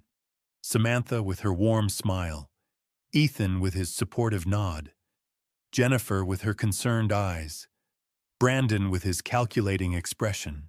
They thought they had me. Thought I'd be moved by their concern, their carefully constructed argument, their promise that everyone wins. They had no idea. That's an interesting proposal, I said slowly. Samantha's smile widened. So you'll think about it. Before I decide anything, I said, there's something you all need to see. I stood up and walked to the sideboard where I'd left my laptop earlier. Brought it back to the table, set it down, opened it. 4 pairs of eyes watched me, curious, expectant, maybe a little nervous, though they tried to hide it. I've been doing some thinking lately, I said. About family, about trust, about what we owe each other. I turned the laptop so the screen faced them. And I've learned some interesting things in the past 2 weeks. Samantha's smile was starting to look strained. On Dad, what? Just watch, I said quietly. I clicked on the first file. Catherine's photographs filled the screen. Ethan kissing a red-haired woman in a hotel hallway. The timestamp clearly visible, June 22nd, 3:47 p.m. The color drained from Ethan's face. That's 2 hours before your wedding? I said to Samantha. 2 hours before you walked down the aisle. Samantha stared at the screen, at Ethan, then back at the screen. I can explain, Ethan started, but I was already clicking to the next file. Audio this time. Jennifer's voice clear and sharp through my laptop speakers. 2 months playing happy wife, then she files for divorce. 60-40 split. Easiest $45,000 we've ever made. Jennifer's fork clattered to her plate. Under Texas community property law. I said, my voice still quiet, still calm. Half of all wedding gifts are legally yours, Samantha. You planned this from the start, didn't you? The whole marriage was a business transaction. The masks were cracking now. All 4 of them staring at me at the laptop at each other. And there's more, I said. Much more. I let my hand hover over the trackpad. And so before we talk about me selling my house to fund your lives, I think we need to talk about what you've all been doing to me. The silence in the dining room was absolute. Outside, the sun was setting over Frisco. The light through the windows was golden, beautiful, deceptive, just like my family. Shall we continue? I asked. Nobody answered. They just sat there frozen as I clicked to open the next file. The laptop screen glows between us. In a moment, everything changes. But before that happens, let me know you're still engaged. Leave a comment sharing your prediction. What do you think comes next? I read every response, and your insights often surprise me. Quick heads up, this story blends imagination with meaningful themes. If fictional narratives aren't your thing, no hard feelings, you're welcome to exit here. The laptop screen glowed in the dimming dining room as I opened the first file. The photographs Catherine had given me filled the screen large enough for everyone to see clearly. Ethan kissing a red-haired woman. Multiple angles, different moments. His hand on her face, her arms around his neck.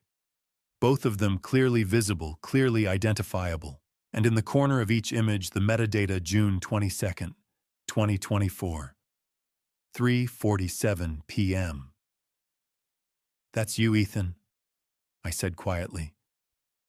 2 hours before you married my daughter. The color drained from Ethan's face. He opened his mouth, closed it, opened it again. I can explain, this isn't what it... Can you explain the metadata? I clicked through the images one by one. June 22nd, 3:47 p.m. Your wedding ceremony began at 6 o'clock. These photographs were taken 2 hours and 13 minutes before you stood at that altar and promised to love, honor, and cherish Samantha for the rest of your life. Samantha was staring at the screen, at Ethan, back at the screen. Her face had gone white. Who is she? Samantha's voice came out barely above a whisper. Does it matter? I asked. The point is, your husband was with another woman, kissing her, holding her 2 hours before marrying you. Samantha, Ethan reached for her hand. She pulled away. Don't touch me. But wait, I said, clicking to minimize the photographs. There's more. I opened the audio file, turned up the volume. The sound quality was clear. I'd recorded it on my phone, standing outside Jennifer's bedroom door that night. Jennifer's voice filled the dining room. Dad's been acting weird lately. Samantha's voice. Don't worry about it. I just need you to keep him distracted for another couple months. Until I file. The lawyer says I should wait at least 60 days after the wedding to make it look legitimate. So mid-August. Then I'll claim irreconcilable differences, file for divorce, and under Texas community property law, half of all the wedding gifts are legally mine. I watched their faces as the recording continued. Ethan already agreed to the split, 60-40 in my favor. He gets to keep his reputation intact. I won't mention any of his indiscretions, and I get $45,000 for 2 months of playing happy wife. Jennifer's laugh came through the speakers. Easiest money you've ever made. Right. And speaking of money, I'm going to ask Dad for the down payment on that house in Fairview next week. That's why I need you to keep him busy. The more distracted he is, the less he'll question whether 50,000 is too much. He never questions it. He always says yes eventually. I paused the audio. Let the silence settle over the room. Samantha's mask had fallen completely. The warm, caring daughter act was gone. What remained was something cold and calculating exposed under bright light. You knew, Samantha said, looking at me, not asking, stating. I knew, I confirmed. The wedding was fake from the start. A business transaction. You married Ethan knowing you'd divorce him, knowing you'd walk away with half the wedding gifts, gifts that totaled over $115,000, most of it cash from my friends and business associates. Dad. And I paid for all of it. $82,000 for the venue, the flowers, the photographer, the food, for a ceremony that meant nothing, for vows that were lies. Ethan had gone very quiet. He was staring at Samantha now, understanding dawning on his face. You planned this, he asked her. From the beginning, Samantha didn't answer. Couldn't answer. The truth was sitting there on the table between all of us, impossible to deny. But I wasn't finished. I reached into my briefcase and pulled out the medical report, set it on the table in front of Jennifer. The pages looked official, clinical, damning. Jennifer, I said, my voice still calm, still controlled. These are the pills you swapped into my vitamin bottle. The ones you bought at CVS on July 3rd for $87 and brought home that same day, telling me they were better quality vitamins to help me feel more energetic. Jennifer's hand was shaking as she looked at the report. She didn't pick it up. They're not vitamins. They're sedatives, mild ones prescribed for anxiety and sleep disorders. And I've been taking one every morning for 3 weeks, just like you told me to. Dad, Dr. Bailey ran blood tests. I tapped the report. The results are right there. Sedatives in my bloodstream. Consistent with daily dosing for approximately 3 weeks. He said if someone gave these to me without my knowledge, it constitutes felony assault with a dangerous substance. The word felony hung in the air like smoke. You drugged me, I said quietly. Systematically, deliberately. You made me tired, confused, easy to manipulate.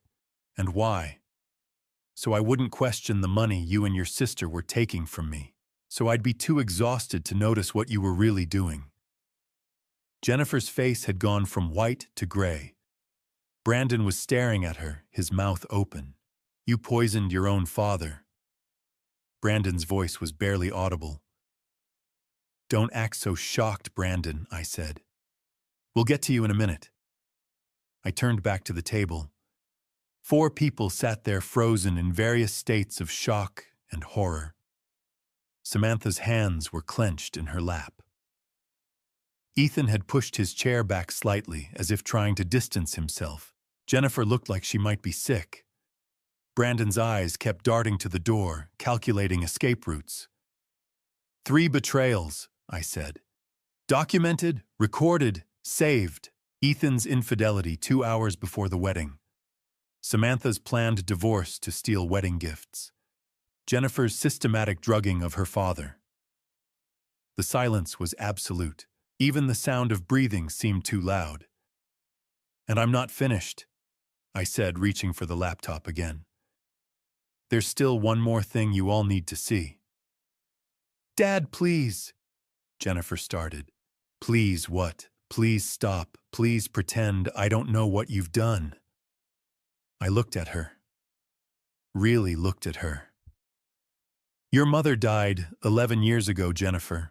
Before she died, she asked me to take care of you, to teach you to stand on your own, to not let you take advantage of me. My voice cracked slightly. I failed her. I gave you everything you asked for instead of teaching you how to earn it. I spoiled you instead of strengthening you. But that ends now. I let the silence stretch until it became unbearable. The video on my laptop screen showed my empty office waiting. Then I clicked play. Brandon walked into frame. The timestamp read, Wednesday, July 31st, 2024, 2:07 p.m. Everyone at the table watched as Brandon moved through my office with practiced ease, straight to the filing cabinet. Second drawer. He pulled out folders. I could see the labels even on the video, Henderson Center, Frisco School District, Legacy West. He set them on my desk, pulled out his phone, and began photographing every page. What the hell? Jennifer whispered. But I kept playing the video. Showed Brandon at my computer. Showed the keystroke logging capturing everything he typed. Showed the encrypted email service. Showed the message he sent with all the photographs attached. Then I paused it and pulled up Adam Russell's report on the second screen. 3 major projects, I said. Henderson Center, Frisco School District, Legacy West expansion, combined value of $12 million. We lost all 3 bids. Our competitors somehow knew our exact numbers and undercut us by just enough to win. I looked directly at Brandon. Marcus Webb, project manager at Stellar Construction. You've been selling him our confidential information for at least 3 months. $15,000 my IT manager estimates, maybe 20. Brandon's face had gone chalk white. His mouth opened, but no sound came out. That's industrial espionage, I continued. Federal crime, FBI jurisdiction. Adam Russell has already contacted federal authorities. They're very interested in talking to you. You're lying, Brandon finally managed. You can't prove. I have video of you in my office. I have the encrypted emails traced back to your IP address. I have keystroke logs showing exactly what you typed and when. I have financial records showing unexplained deposits into your bank account that match the timeline of our lost bids. I leaned forward. I want to keep telling me I can't prove it. Brandon slumped in his chair. Jennifer was staring at him like she'd never seen him before. You were stealing from my father's company. Her voice was small, disbelieving. While living in his house, eating his food. Don't act so innocent, Brandon shot back.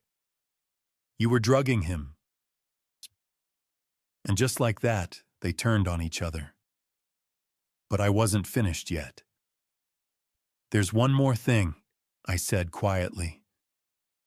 I closed the surveillance video and opened a new folder, text messages this time.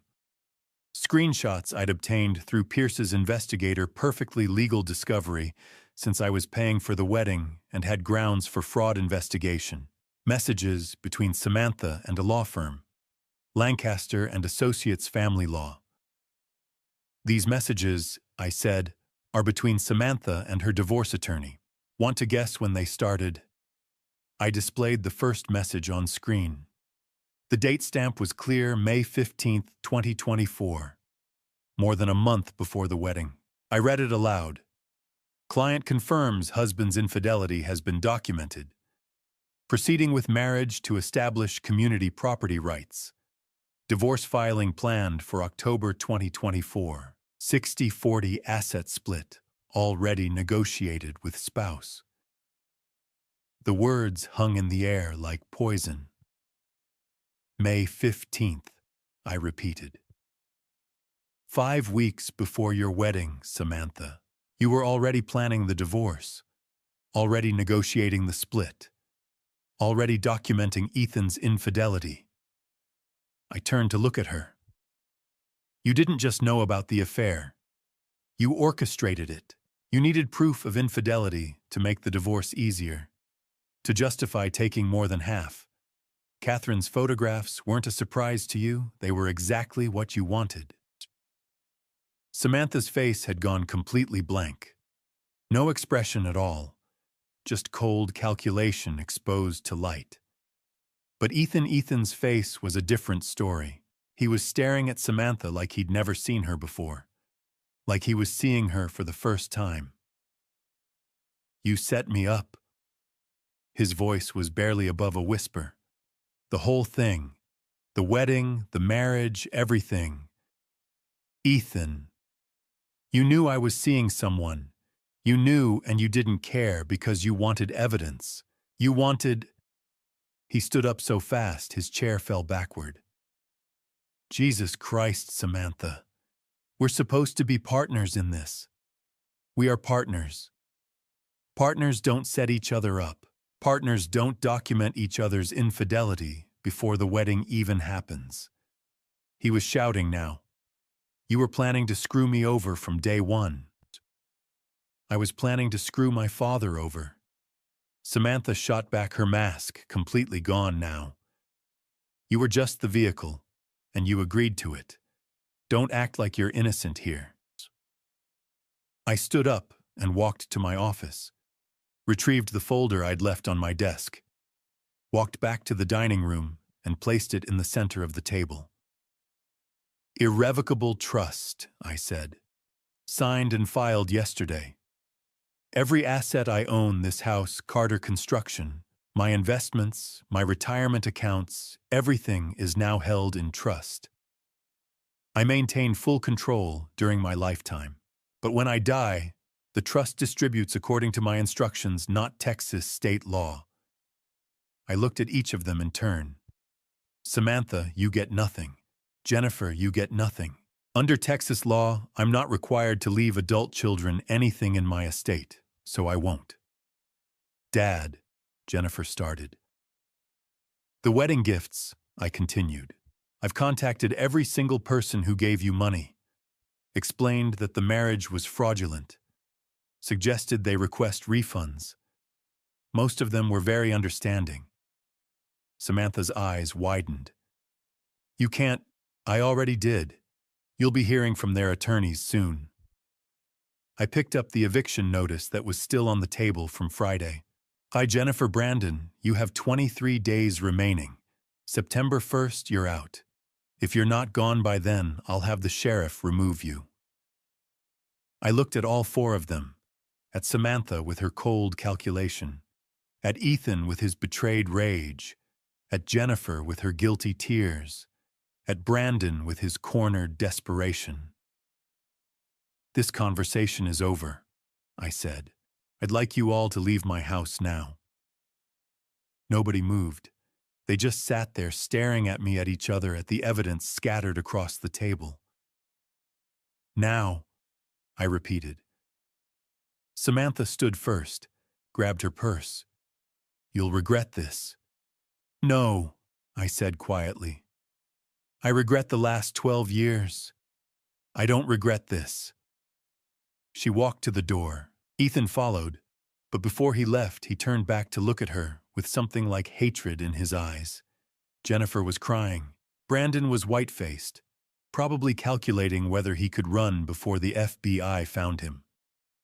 They filed out.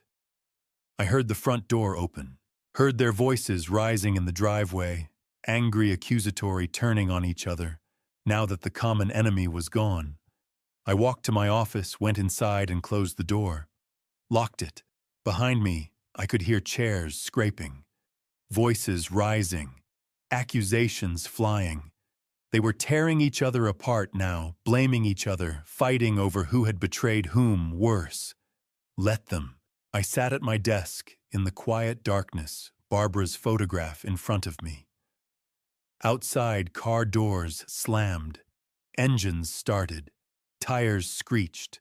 They were gone, and I was finally free. The morning after the confrontation, Thursday, August 8th, my house felt different. Not peaceful, hollowed out like the aftermath of an explosion. Empty rooms where tension had lived. Silence where accusations had echoed just hours before. At 9 o'clock, I walked into Gregory Pierce's office on the 42nd floor of Comerica Bank Tower. Pamela Rhodes was already there. Pierce's trust specialist, a woman in her mid-40s with precise movements and calm competence. "Mr. Carter?" She gestured to the conference table where documents were arranged in neat stacks. Everything's ready? I sat down. Pierce sat across from me. Pamela took the seat to my right. We'll go through each document, Pierce said. Transfer of real property, your home. Transfer of business assets, Carter Construction. Transfer of financial assets, bank accounts, investments, retirement funds. All of it moves into the irrevocable trust. And I maintain control, I said. Full control during your lifetime, Pierce confirmed.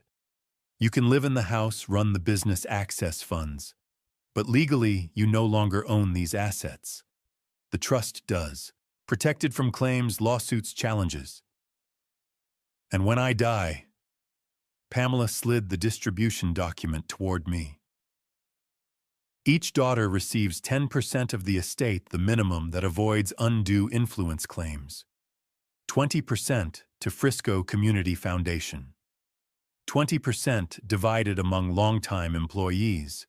40% to establish a scholarship fund in your late wife's name for students studying construction management or architecture. Barbara would have liked that, teaching people to build things with their own hands. The distribution cannot be challenged, I asked. It can be challenged, Pierce said. Wadi, but given the evidence, fraud, drugging, theft, no judge would overturn this trust. It's ironclad. I picked up the pen. For 40 minutes I signed documents, page after page, initial here, signature there, witness signatures. Pamela, then Pierce's assistant, then the notary with her mechanical precision. Transfer of real property signed. Transfer of business assets signed. Transfer of financial assets signed. Distribution instructions signed. Trust declaration signed. Pamela gathered everything into a leather portfolio. This is now one of the most secure estate structures I've ever established. Nearly impossible to challenge. Thank you, Pamela. Pierce walked me to the elevator. How do you feel lighter? You've protected 40 years of work. That's not a small thing. He held the elevator door. Michael, your daughters will likely try to reconcile. Apologize. Promise to change. Don't let them manipulate you again. I won't. That evening, I sat alone in my office. The house was completely silent. No Jennifer in the pool house. No Brandon watching television. No unexpected visits from Samantha. Just me in the quiet. I opened the desk drawer and pulled out a photograph from our wedding, Barbara and me, 38 years ago, standing outside the church in downtown Dallas. Simple white dress, a suit I'd bought for the occasion. Young and broke and completely happy. The memory came unbidden, pulling me back 11 years to Barbara's funeral in 2013. A gray August afternoon, the casket being lowered beside her parents' graves, flowers covering the grass. Samantha had been 23 then, Jennifer 20. Both crying at the graveside, both holding on to me like I was the only thing keeping them standing. I'd thought they'd remember, that they'd hold on to the values Barbara had taught them, that her death would make them better, stronger. 11 years later, they'd forgotten everything. Or maybe they'd never learned it. Maybe I'd made it too easy by always saying yes, always giving money, always solving their problems instead of letting them solve their own. Beth, I said to the photograph, if you could see them now, what they've become, what I let them become. In my mind, I heard her voice, not the weak, fading voice from her final days, but her real voice, strong and clear. I never wanted you to sacrifice yourself for them, Michael. I wanted you to teach them to be strong. But you can't make someone learn. You can only show them the door. They have to choose to walk through it. They chose not to, I said aloud. Then you did what you could. Now protect yourself. Be happy. That's what I'd want. Be happy. Such simple words. Such an impossible instruction for the past 11 years. But sitting there with the trust documents filed, and the house finally quiet, and my daughters finally facing consequences instead of rewards, I thought maybe I could learn how. I put the photograph back in the drawer, turned off the desk lamp, walked upstairs to my bedroom, the bedroom I'd shared with Barbara, the bedroom that had been mine alone for 11 years, the bedroom that was finally, truly mine without obligation or expectation or burden. I lay down, closed my eyes, and for the first time in weeks, maybe years, I slept deeply and dreamlessly. No sedatives, no anxiety, no wondering what my daughters would demand tomorrow or next week or next month. I slept like a free man, because that's exactly what I was. The next 23 days became a masterclass in psychological warfare. The morning after the confrontation, Friday, August 9th, I woke to silence. No movement from the pool house. Just quiet. I should have known it wouldn't last. By noon, Jennifer appeared at my door, clutching her chest, face pale. "Dad, I can't breathe. My heart." She collapsed against the doorframe. "Call 911, please," I called. The ambulance arrived within 10 minutes. 2 paramedics examined her while Brandon hovered nearby, looking appropriately worried. "Everything looks normal," the lead paramedic told me quietly. "This looks like a panic attack. Or performance." He glanced at the ambulance. "The transport will be $1,200 if you want us to take her for evaluation." "I'm not paying for it." Jennifer recovered remarkably fast after the ambulance left. 2 days later, on Sunday, August 10th, Mrs. Gloria Mason from across the street approached me at my mailbox. "Michael, I heard Jennifer's moving out. She said you're making her leave even though she's sick." Brandon was spreading stories. "Gloria, Jennifer, and Brandon have lived in my pool house rent-free for 4 years. No lease, no payment. The law says I can ask guests to leave after reasonable notice." Her expression shifted. 4 years without paying rent. 4 years. She nodded slowly. "I see. Well, that's different than what I heard. On Monday, August 12th, I came home to find an envelope under my office door. Inside was Brandon's business proposal, $65,000 to invest in a craft brewery startup.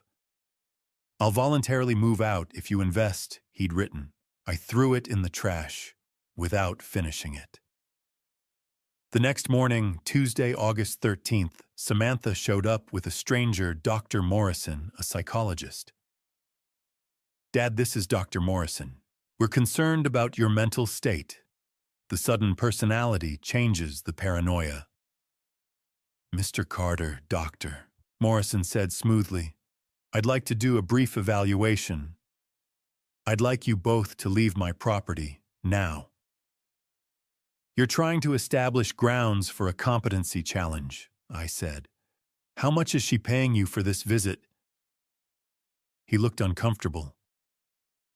"I think perhaps this isn't the right time. Leave. Both of you." 2 days later, on Thursday, August 15th, my coffee maker stopped working. The refrigerator plug had been pulled overnight. Everything inside was spoiled. Small sabotages. Petty revenge. I bought a new coffee maker, threw out the spoiled food, kept living my life. On Sunday, August 18th, Jennifer came to my door alone with real tears. "Dad, I'm so sorry. You were right about Brandon, but I need time to get away from him safely. He's been threatening me. Please give me more time." I watched her performance. The trembling hands, the red eyes, the catch in her voice. "You have 12 days, Jennifer. That's what the notice says." Her expression shifted from desperate to angry. Then she walked away without another word. The following day, Monday, August 19th, a text from Ethan. "I know you have the photos. $10,000 for the USB drive and your silence. Samantha doesn't need to know we're talking." I blocked his number. He still didn't understand that Samantha had orchestrated everything from the beginning. The days blurred together. Tuesday, August 20th, I found my garden hose cut. Wednesday, August 21st. They'd changed the Wi-Fi password, locking me out of my own network. Thursday, August 22nd. Jennifer left a note on my windshield. "You're destroying this family." I crumpled it up and threw it away.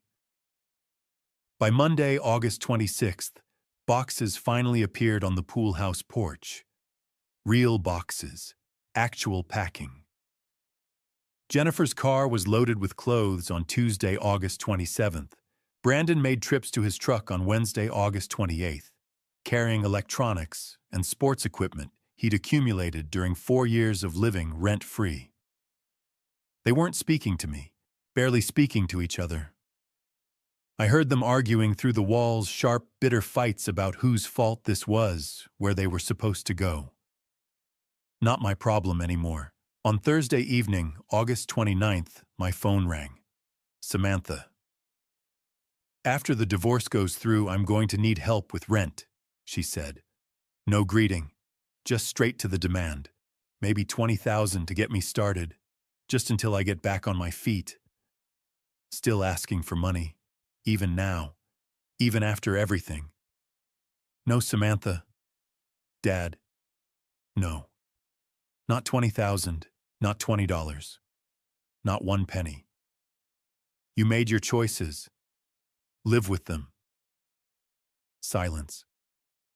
Then, "You're going to regret this." "The only thing I regret is not doing it sooner." She hung up without saying goodbye. I sat there holding the phone, feeling nothing. No guilt, no sadness. Just quiet certainty that I'd done the right thing. Friday, August 30th passed in silence. I saw more boxes being loaded. Saw Jennifer crying on the pool house steps while Brandon carried furniture to his truck. Saw them making trip after trip, their lives packed into cardboard and plastic bags. Tomorrow was Saturday, August 31st, the last day. At 10 o'clock Monday morning, September 1st, a court officer would arrive with 2 sheriff's deputies to enforce the eviction, if necessary. I went to bed early that Friday night, set my alarm for 6 o'clock. Tomorrow I'd be here to watch them leave, to make sure they actually went, to reclaim my home, my space, my life. 23 days of manipulation.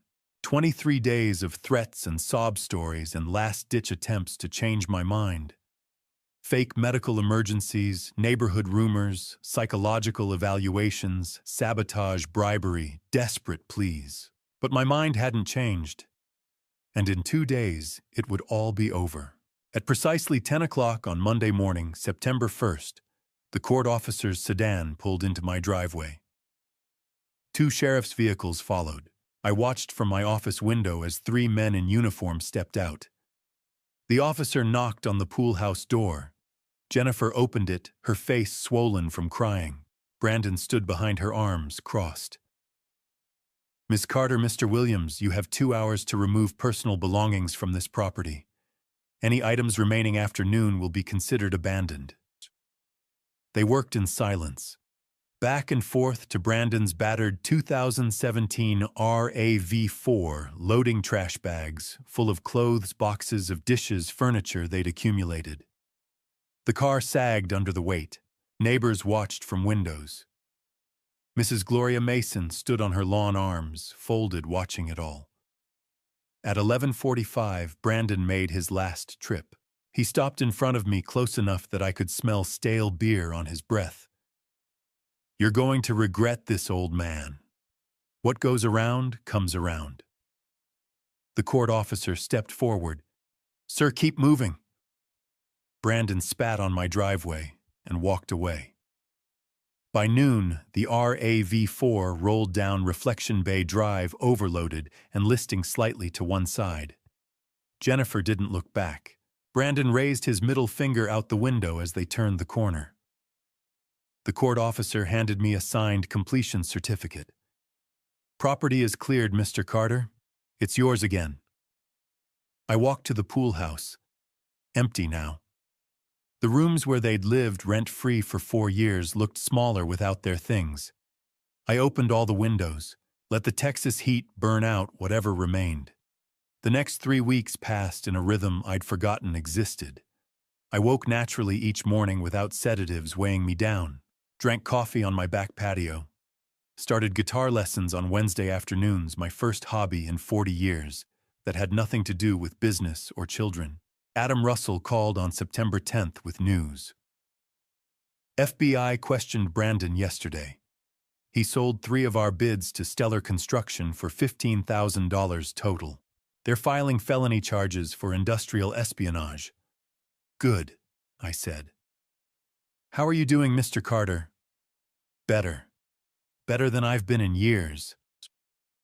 I started volunteering at Frisco Family Services on Wednesday evenings, building shelves and repairing furniture. Margaret, a 70-year-old volunteer, asked about my family one evening. Your daughters must be proud of all you do. I smiled. I have a new family now, this community. She squeezed my hand. Sometimes the family we choose is stronger than the family we're born into. In the second week of September, a text from Walter Griffin, my business partner. Heard about your daughters. You did right. Tough love is still love. A letter arrived September 10th, Samantha's divorce filing. Right on schedule, exactly as she'd planned. I filed it away without reading the details. Their mess, not mine. My bank statements looked healthier than they had in years. No mysterious withdrawals, no unexplained charges. Jennifer and Brandon had been taking between $500 and $800 monthly in small thefts. I'd been too tired, too drugged to notice. By the 3rd week, my guitar teacher complimented my progress. You're a natural, Michael. Have you thought about joining our community group we play at the senior center once a month? I'd like that, I said, and meant it. On Friday afternoon, September 20th, my phone rang. Catherine's name on the screen. Michael, I've been thinking about you. Would you like to get coffee sometime? Saturday morning, September 21st, we met at a cafe in downtown Frisco. Catherine arrived in jeans and a sweater, looking more relaxed than I'd ever seen her. We talked for 2 hours. About photography, about business, about the weight of family expectations. My ex-husband and his family only saw my business as a piggy bank, she said quietly. After the divorce, I had to rebuild from nothing. So you understand. Better than you think. She smiled. It takes courage to choose yourself. 3 months passed. Jennifer found retail work at a mall in Plano. Brandon drove for Uber while awaiting trial. The FBI had enough evidence to guarantee conviction. Samantha's divorce consumed tens of thousands in attorney fees. The wedding gift money, split between lawyers and court costs, left both her and Ethan with almost nothing. I rarely thought about them anymore. 6 coffee dates with Catherine, 3 dinners. She'd visited my house once, admired the guitar in the corner, stayed to hear me practice. On a cool November evening after my 10th guitar lesson, I played House of the Rising Sun. The notes were rough, imperfect, but they were mine. Catherine listened from the doorway. The photographer who called you about something terrible in those pictures, she changed your life.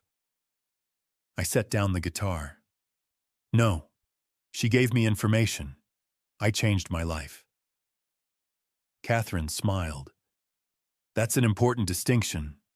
For the first time in 11 years since Barbara died, the final promise felt kept. Not the way I'd imagined, not by giving my daughters everything they asked for, not by making their lives easy, but maybe the way Barbara had always hoped. The right way. I looked around my house, 40 years of building a career, raising children, keeping promises. Then thought about the past 3 months, volunteering, playing guitar, drinking coffee with someone who saw me as Michael, not a wallet. She gave me information. I changed my life. The promise was kept. The right way.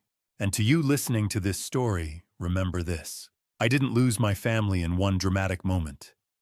I lost them slowly every time I chose comfort over truth, generosity over boundaries, and silence over courage. This family story didn't end the day I kicked them out. It ended the day I finally understood where I went wrong. For years, I believed being a good father meant always saying yes. Yes to money. Yes to rescue. Yes to fixing problems they should have solved themselves. I told myself that love meant sacrifice even when that sacrifice was my peace, my health, and eventually my dignity. I was wrong. Here's the lesson I learned the hard way. When you remove consequences, you don't raise strong children, you raise entitled adults. That's not love. That's negligence dressed up as kindness. I look back now and I see it clearly. Every lie they told me worked because I trained them to believe it would. Every manipulation succeeded because I rewarded it in the past. This wasn't just a betrayal, it was the result of years of my own decisions. That realization hurts more than anything they did to me. Don't be like me. Don't wait until your own children see you as a resource instead of a person. Don't wait until your home feels like enemy territory. Don't wait until your family story becomes a cautionary tale whispered behind closed doors. And don't mistake this for weakness. Dad revenge isn't about anger. It's about accountability. Here's my personal belief. And I say this plainly, boundaries are not cruelty. They are responsibility. Saying no doesn't make you heartless. It makes you honest. And honesty, even when it costs relationships, is still better than living a lie. I also learned this forgiveness does not mean access. You can forgive someone and still lock the door. You can love your children and still refuse to finance their destruction and yours. God teaches us that stewardship matters, not just of money, but of wisdom, time, and truth. The Lord doesn't ask us to be victims in the name of love. He asks us to be faithful. And sometimes faith means standing alone when everyone else benefits from your silence. If I could go back, I wouldn't give less love. I'd give clearer rules. I wouldn't give less support. I'd give stronger expectations. Because love without structure creates chaos, and chaos always turns into betrayal. That's how this family story unfolded. That's why this dad revenge ever existed. So here's my advice to you from someone who learned too late. Teach independence early. Say no when it matters. Protect what you build. And never let guilt replace judgment. If this story made you pause, reflect, or recognize something familiar, I invite you to share your thoughts in the comments. Where are you watching from? What part of this story hit closest to home? Your voice matters more than you think. If you found value here, please consider sharing this video with someone who might need it and subscribing to the channel so we can keep telling stories that matter, stories that challenge, stories that heal. Thank you for staying with me until the end. And a gentle reminder before we part: the following stories may include fictional elements crafted for reflection and learning. If that kind of content isn't for you, please feel free to step away and choose something that better suits your needs. There's no judgment, only respect. Thank you for listening.